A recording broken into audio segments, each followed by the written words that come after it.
Hello दोस्तों, नमस्कार। आप सभी का हमारे यूट्यूब चैनल पर स्वागत है। यदि आप लोग क्लास 12 फिजिक्स के स्टूडेंट हैं और 2025 में एग्जाम देने वाले हैं, तो आज यह वीडियो आप सभी लोग के लिए बहुत ही इंपॉर्टेंट है, क्योंकि यदि आप लोग अपनी क्लास 12 की फीस में 70 में बिल्कुल पक्का करना चाहते हैं, तो इस वीडियो को आप लोग शुरू से लेकर के अंतिम तक देखिएगा। इससे पहले हम लोग ने क्लास 12 की फीस की पूरी किताब से आपके जितने भी इंपॉर्टेंट बहुविकल्पी प्रश्न होते हैं उसकी सीरीज भी हमारी चल रही है। जितने भी आपके इंपॉर्टेंट अति लघु उत्तरीय प्रश्न होते हैं उसकी सीरीज भी हमारी चल रही है, और जितने ही आपके इंपॉर्टेंट लघु उत्तरीय प्रश्न होते हैं उसकी सीरीज भी हमारे यूट्यूब चैनल पर चल रही है। यदि आप लोगों ने अभी तक नहीं देखा है तो प्लेलिस्ट में जाकर के आप लोग चेक कर सकते हो।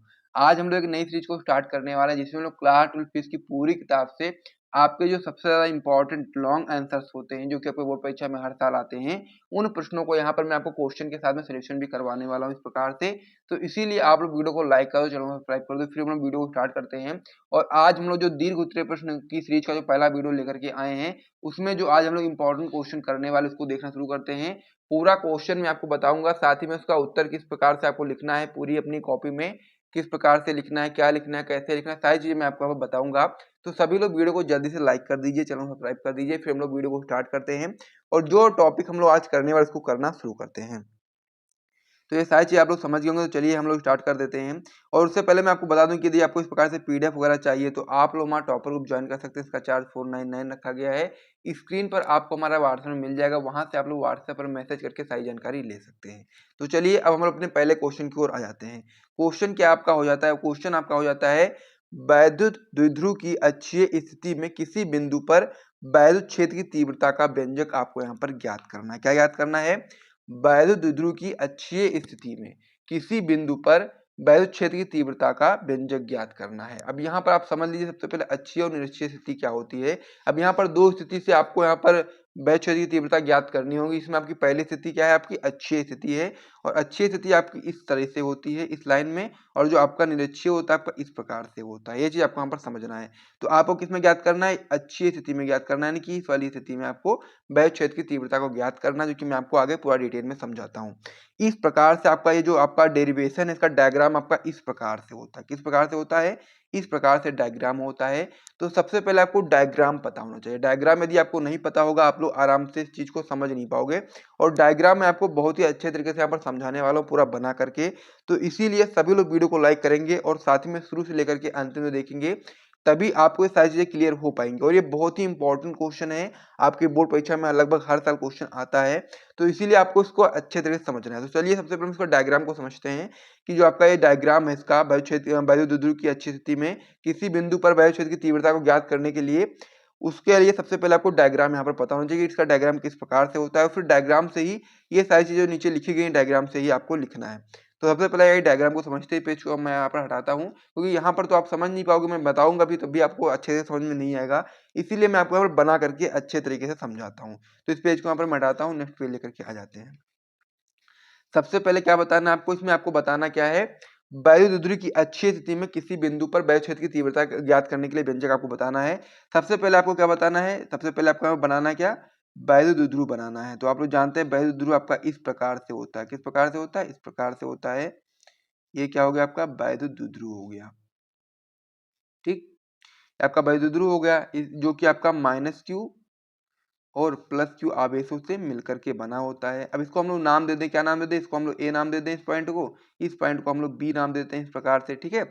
अब इस जो वैद्युत ध्रुव होता है, इसकी जो टोटल दूरी होती है कितनी होती है? यहाँ से यहाँ तक की जो टोटल दूरी होती है आपकी कितनी होती है? 2l होती है। अगर हम इसको मध्य बिंदु O से डिवाइड कर दें इस प्रकार से, मतलब काट दें बीच में से, क्योंकि मध्य बिंदु इसका O है, इस प्रकार से हम लोग मान लेंगे। तो यहाँ से क्या हो जाएगा? यहाँ से यहाँ तक की जो दूरी होगी कितनी हो जाएगी? l हो जाएगी। और फिर यहाँ से यहाँ तक की दूरी आपकी यल हो जाएगी, यानी कि टोटल 2l होता है। और चाहे तो इसको हम लोग मध्य बिंदु में ओ कर दें, तो फिर आपका यहाँ से यल और यल दो भागों में आपका बढ़ जाएगा। तो ये आपका यल हो जाएगा, इधर पार्ट वाला, इधर वाला आपका यल हो जाएगा। इस प्रकार से 2l आपका होता है। यानी कि जो आपका वैद्युत ध्रुव होता है आपका -q और +q आवेशों से मिलकर के बना होता है।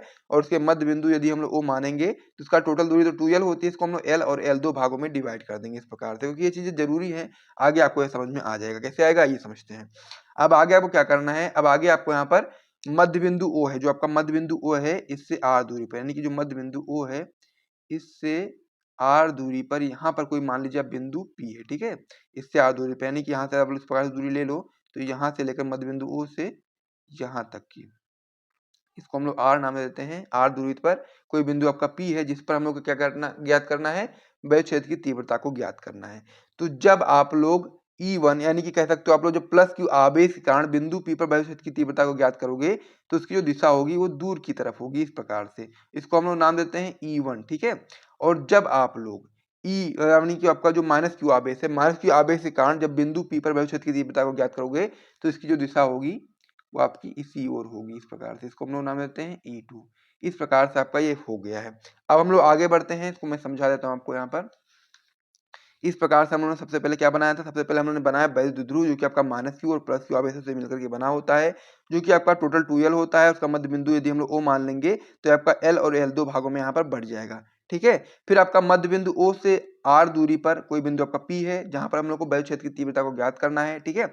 जब हम लोग प्लस क्यू आवेश के कारण बिंदु P पर वैद्युत क्षेत्र की तीव्रता को ज्ञात करेंगे इसकी दिशा दूर की ओर होगी, इसको हम लोग नाम देंगे E1। और जब हम लोग माइनस क्यू आवेश के कारण बिंदु P पर वैद्युत क्षेत्र की तीव्रता को ज्ञात करेंगे तो इसकी दिशा आपकी उसी की दिशा में होगी, इसको हम लोग नाम देते हैं E2। इस प्रकार से आपका ये हो गया है। अब यहाँ पर समझना ये है कि जब आप लोग ज्ञात करने जाओगे प्लस क्यू आवेश के कारण या फिर माइनस क्यू आवेश के कारण तो उसके बीच की दूरी आपको यहाँ पर पता होनी चाहिए। यानी कि जब आप लोग प्लस क्यू आवेश के कारण बिंदु P पर वैद्युत क्षेत्र की तीव्रता को ज्ञात करोगे तो आपको यहाँ से यहाँ तक की दूरी आपको पता होनी चाहिए। और जब आप लोग माइनस क्यू आवेश के कारण बिंदु P पर वैद्युत क्षेत्र की तीव्रता को ज्ञात करने जाओगे तो फिर आपको यहाँ से यहाँ तक के बीच की जो दूरी होगी वो आपको पता होनी चाहिए। तो सबसे पहले हम समझ लेते हैं प्लस क्यू आवेश के कारण बिंदु P पर जब हम लोग ज्ञात करेंगे वैद्युत क्षेत्र की तीव्रता उसके बीच की दूरी कितनी होगी, यानी कि यहाँ से यहाँ तक की दूरी कितनी होगी।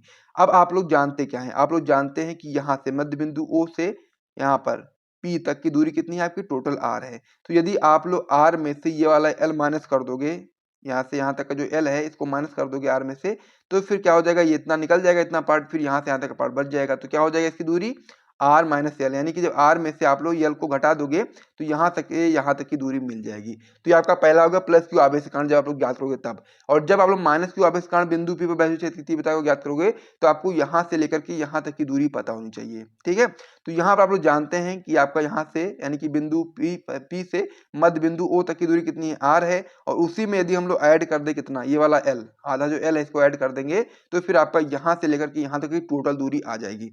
तो यहाँ से यहाँ तक की टोटल दूरी कितनी हो जाएगी कि R प्लस L हो जाएगा इस प्रकार से। तो यहाँ से यहाँ तक की दूरी भी आपको यहाँ पर पता चल गई। तो यही आपका डायग्राम में आपको यही चीजें बनानी है। अगर आपको एक बार में समझ में नहीं आता है तो कोई भी घबराना नहीं है, आपको 2-3 बार इसको देखना है, क्योंकि एक बार में चीजें समझ में नहीं आती अच्छे तरीके से, तो इसीलिए आप 2 बार या 3 बार इसको देख लो, आपको अच्छे तरीके से समझ में आ जाएगा। तो डायग्राम में आपको इतनी चीजें करनी थी, सारी चीजें मैंने आपको बता दी हैं। एक बार फिर से रिपीट करता हूँ कि जो आपका सबसे पहले आप बनाओगे वैद्युत ध्रुव जो कि आपका माइनस क्यू और प्लस क्यू आवेशों से मिलकर के बना होगा। इसका मध्य में कोई बिंदु O होगा, O से R दूरी पर कोई बिंदु P है, इस पर हम लोग वैद्युत क्षेत्र की तीव्रता को ज्ञात करना है। और जो आपका ये वैद्युत ध्रुव होता है आपका 2L, यानी कि L और L में मतलब कि कह सकते हो आप लोग इसकी जो लंबाई होती है वो 2L होती है। और चाहो तो मध्य बिंदु से आप लोग जिसको बांटोगे तो आपका यहाँ से L हो जाएगा, यहाँ आपका L हो जाएगा, इस प्रकार से आपका हो जाएगा। जब आप लोग प्लस क्यू आवेश के कारण बिंदु P पर वैद्युत क्षेत्र की तीव्रता ज्ञात करोगे उसकी दिशा दूर की ओर होगी। और जब आप लोग माइनस क्यू आवेश के कारण बिंदु P पर वैद्युत क्षेत्र की तीव्रता ज्ञात करोगे उसकी दिशा आपकी उसी की दिशा में होगी। इस प्रकार से आपका हो गया। यहाँ से यहाँ तक की दूरी कितनी होगी, मतलब यहाँ से यहाँ तक की दूरी आपकी होगी R माइनस L, और यहाँ से यहाँ तक की दूरी आपकी होगी R प्लस L। इस प्रकार से आपका ये हो गया। अब आगे आपको इसी चीज को यहाँ पर लिखना है कि माना कि एक वैद्युत ध्रुव आपका AB किसी ऐसे परावैद्युत माध्यम में स्थित है, यानी कि जो आपका एक वैद्युत ध्रुव है जो कि कैसा आपका AB है जो कि आपका किसी एक ऐसे परावैद्युत माध्यम में स्थित है जिसका परावैद्युतांक आपका K है, और इसके मध्य बिंदु O से, यानी कि जो इसका मध्य बिंदु O है, O से R दूरी पर कोई बिंदु आपका यहाँ पर P है जिस पर हम लोग को वैद्युत क्षेत्र की तीव्रता ज्ञात करनी है। तो सबसे पहले हम लोग क्या ज्ञात करेंगे, प्लस क्यू आवेश के कारण बिंदु P पर वैद्युत क्षेत्र की तीव्रता को ज्ञात करेंगे। तो आइए समझते हैं। तो अब मैंने आपको बताया था कि जब आप लोग प्लस क्यू आवेश के कारण बिंदु P पर वैद्युत क्षेत्र की तीव्रता ज्ञात करोगे तो उसकी दिशा होगी दूर की तरफ, और उसको हम लोग नाम दिया था E1। तो आपका क्या हो जाएगा, E1 बराबर आपका हो जाएगा 1/4 पाई एप्सिलॉन नॉट के क्यू अपान में दूरी कितनी थी, यहाँ से यहाँ तक की दूरी कितनी थी R माइनस L। तो यहाँ पर क्या कर दोगे R माइनस L का होल स्क्वायर, इस प्रकार से आपका हो गया। इसको हम लोग पहला समीकरण बना देंगे। दिशा की यदि हम लोग बात करेंगे तो दिशा आपकी किधर की ओर है, इधर से इधर की ओर, यानी कि B से P की ओर। इस प्रकार से आप लोग लिखना चाहो लिख सकते हो। तो ये आपका ये पहला मतलब ये हो गया प्लस क्यू आवेश के कारण बिंदु P पर वैद्युत क्षेत्र की तीव्रता ज्ञात करने के लिए आप लोग पहला समीकरण इस प्रकार से बना लोगे। अब हम लोग अगले समीकरण की ओर बढ़ जाते हैं माइनस क्यू आवेश के कारण। तो इस पेज को यहाँ पर मैं हटा देता हूँ। अब यहाँ पर जब आप लोग माइनस क्यू आवेश कारण बिंदु P पर वैश्विक क्षेत्र की तीव्रता ज्ञात करोगे तो आपका क्या हो जाएगा E2 बराबर क्या हो जाएगा 1/4 पाई के क्यू अपान में दूरी कितनी थी इसकी दूरी थी आपकी r प्लस एल। इस प्रकार से आप लोग लिख दोगे नीचे r प्लस एल का होल स्क्वायर, इसको हम लोग समीकरण सेकंड बना देंगे। और दिशा की जब आप लोग बात करोगे तो दिशा आपकी किधर की ओर होगी, P से, यानी कि इधर से इधर की ओर होगी, ठीक है, P से A की ओर दिशा इसकी होगी। इस प्रकार से आपका ये हो गया।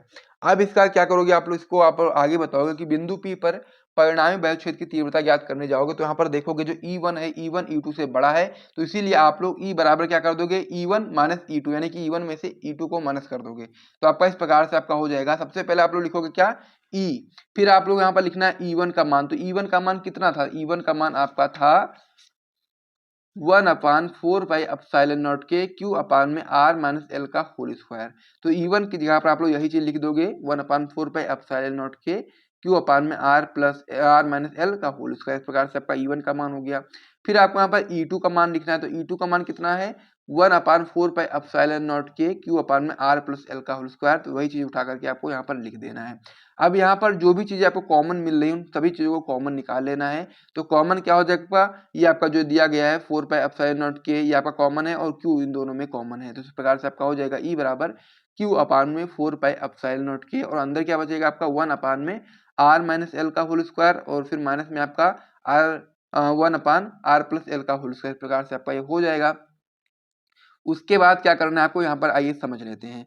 उसके बाद में फिर आपको यहाँ पर कैंची गुणा कर देना है इस प्रकार से। तो आपका क्या हो जाएगा ई बराबर क्यू अपान में 4 पाई के, और इधर का मतलब की हो जाएगा आपका ऊपर का आर प्लस एल का whole square minus R minus L का होल स्क्वायर, और बटे में आपका हो जाएगा आर माइनस एल का होल स्क्वायर और आर प्लस एल का होल स्क्वायर। इस प्रकार से आपका यहाँ पर हो गया है। अब यहाँ पर एक सूत्र आपको पता होना चाहिए, दो सूत्र यहाँ पर आपको पता होना चाहिए। सबसे पहले क्या दिया गया आर प्लस एल का होल स्क्वायर, इधर आपका क्या दिया गया है आर माइनस एल का होल स्क्वायर। इस प्रकार से आपका दिया गया है। तो यहाँ पर सूत्र क्या होता है, आप सूत्र जानते होंगे, ए प्लस बी का होल स्क्वायर क्या होता है, आप जानते हैं A square plus B square plus 2ab, ये आपका पहला हो गया। फिर आप लोग जानते हैं ए माइनस बी का होल स्क्वायर क्या होता है, तो आप बताएंगे A square plus B square minus 2ab, आपका हो गया। दोनों सूत्र आपके यहाँ पर हो गए। अब ये दोनों सूत्र का प्रयोग आप लोग यहाँ पर करोगे इस प्रकार से। सबसे पहले क्या दिया गया आपका आर प्लस एल का होल स्क्वायर, तो आप लोग सबसे पहले आर प्लस एल का होल स्क्वायर इस प्रकार से लिखोगे R square plus L square plus 2rl, इस प्रकार से आपका हो गया। फिर माइनस है, फिर आप लोग यहाँ क्या लिखोगे आर माइनस एल का होल स्क्वायर, तो आप लोग इस प्रकार से लिखोगे R square plus L square minus 2rl, इस प्रकार से आपका हो गया। नीचे आपका बटे में हो जाएगा R square minus L square का होल स्क्वायर, इस प्रकार से आपका ये हो जाएगा। अब आगे आपको क्या करना है, अब आगे आपको जब इसको ब्रैकेट को हटाओगे तो यहाँ पर जो भी चीजें जो चिन्ह अंदर हैं, जो कि अब जो प्लस में वो माइनस में हो जाएगा, जो माइनस में होगा प्लस में हो जाएगा। तो इस प्रकार से आपका हो जाएगा ई बराबर क्यू अपान 4 पाई के R square plus L square plus 2rl, इस प्रकार से इतना हो गया। फिर आप लोग इसको हटाओगे तो यहाँ पर क्या हो जाएगा माइनस में आर स्क्वायर, यहाँ पर प्लस में था ये माइनस में हो जाएगा माइनस एल स्क्वायर, और यहाँ पर माइनस में था ये प्लस में हो जाएगा प्लस 2rl, इस प्रकार से आपका यहाँ पर हो जाएगा। फिर आप लोग देखोगे तो यह कैसा है आपका आर स्क्वायर प्लस में है और यहाँ पर आर स्क्वायर माइनस में, तो इन दोनों को काट दोगे। और फिर यहाँ पर आपका एल स्क्वायर प्लस में है, यहाँ पर एल स्क्वायर माइनस में, इन दोनों को भी काट दोगे। और फिर बचेगा क्या आपका ऊपर 2rl प्लस 2rl, यानी कि 4rl, इस प्रकार से आपका ये बच जाएगा। तो आप लोग नीचे क्या लिखोगे, इस प्रकार से लिख दोगे ई बराबर 1/4 पाई के, क्यू को आप लोग इस साइड भेज दोगे, क्या हो जाएगा क्यू इंटू 4rl बटे में आपका हो जाएगा R square minus L square का होल स्क्वायर। इतना आपका ये हो गया है। अब आप लोग आगे इसमें क्या करोगे, आइए देख लेते हैं। आगे आप बताओगे कि जो आपका एल होता है वो जो एल होता है वो आर से बहुत छोटा होता है, तो इसीलिए हम लोग एल स्क्वायर की जब बात करेंगे तो एल स्क्वायर को हम लोग नगण्य मान लेंगे, ना के बराबर मान लेंगे, यानी कि जीरो कर देंगे। तो आपका इस प्रकार से हो जाएगा ई बराबर 1/4 पाई के क्यू इंटू 4rl बटे में आपका हो जाएगा आर स्क्वायर, और एल स्क्वायर को हम लोग नगण्य मान लिया, यानी कि जीरो मान लिया, तो आपका हो जाएगा ये जीरो, और इस प्रकार से बाहर आपका इस प्रकार से होल स्क्वायर हो जाएगा। तो जब आप लोग क्या करोगे, जब इसको आप लोग हटाओगे आगे, अब आप लोग आगे क्या करोगे इसमें, आइए देख लेते हैं। अब यहाँ पर जो दिया गया है 4rl, इसको चाहो तो आप लोग 2rl भी कर सकते हो, या फिर 2 इंटू क्यू इंटू 2l, इस प्रकार से इंटू आर, इस प्रकार से भी आप लोग चाहो तो कर सकते हो ना। इस प्रकार से आपको कर देना है। ई बराबर क्या हो जाएगा 1/4 पाई के, फिर आपका क्या कर दोगे 2 इंटू Q इंटू 2L और इंटू R इस प्रकार से आपका हो जाएगा। अब यहाँ पर जो आपका L स्क्वायर था वो हट गया था और इसकी बाहर की पावर 2 थी, तो आपका R की पावर कितनी हो जाएगी, 4 हो जाएगी। अब यहाँ से आपका R जो है कैंसिल होगा और यहाँ से एक पावर आपकी कैंसिल हो जाएगी, तो R की पावर कितनी बचेगी, 3 बचेगी। अब यहाँ पर आप लोग जानते हैं Q इंटू 2L बराबर क्या होता है, P होता है, यानी कि Q इंटू 2L की जहाँ पर आप लोग चाहो तो P लिख सकते हो। R पहले से आपका कैंसिल हो गया है, यहाँ पर केवल 2 बचेगा, तो ये आपका क्या होता है, वैद्युत आघूर्ण होता है। तो यहाँ पर आप क्या करोगे, E बराबर 1/4 पाई एप्सिलॉन नॉट K, और यहाँ पर क्या बचा था, Q इंटू 2L की जहाँ पर आप लोग क्या कर दोगे, P कर दोगे, यहाँ पर 2 पहले से, तो आपका हो जाएगा 2P, और नीचे आपका क्या था, R की पावर 4 थी, यहाँ से आपका R कैंसिल हो गया था, तो यहाँ पर R की पावर 3 बची थी, तो आपका हो जाएगा 2P अपान में R क्यूब, इस प्रकार से आपका हो जाएगा। तो यही सूत्र आपका होता है, E बराबर क्या होता है, 1/4 pi epsilon not K 2P अपान में R क्यूब, इस प्रकार से आपका हो गया है। वायु अथवा निर्वात के लिए जब आप लोग बात करोगे तो K का मान आपका 1 होगा, और वहां पर K का मान जो K होगा हट जाएगा, फिर आपका सूत्र बन जाएगा E बराबर 1/4 पाई एप्सिलॉन नॉट 2P अपान में R क्यूब, या फिर इसको चाहो तो इस प्रकार से भी लिख सकते हो, 1/4 पाई एप्सिलॉन नॉट की जगह पर आप उसका मान लिख सकते हो 9×10⁹, तो इसको इस प्रकार से लिखना चाहो लिख सकते हो E बराबर 9×10⁹ 2P अपान में R क्यूब। तो जो ये आपका था डेरिवेशन, वायुद्रुव की अक्षीय स्थिति में किसी बिंदु पर वैद्युत क्षेत्र की तीव्रता का व्यंजक ज्ञात कीजिए, पूरी तरीके से कंप्लीट हो गया है। यहाँ से यदि आपको वीडियो पसंद आया है तो वीडियो को लाइक करिए, चैनल को सब्सक्राइब करिएगा और साथ ही में सारी चीज़ों को शेयर कर दीजिएगा। फिर हम लोग मिलेंगे नेक्स्ट वीडियो में, तब तक के लिए जय हिंद।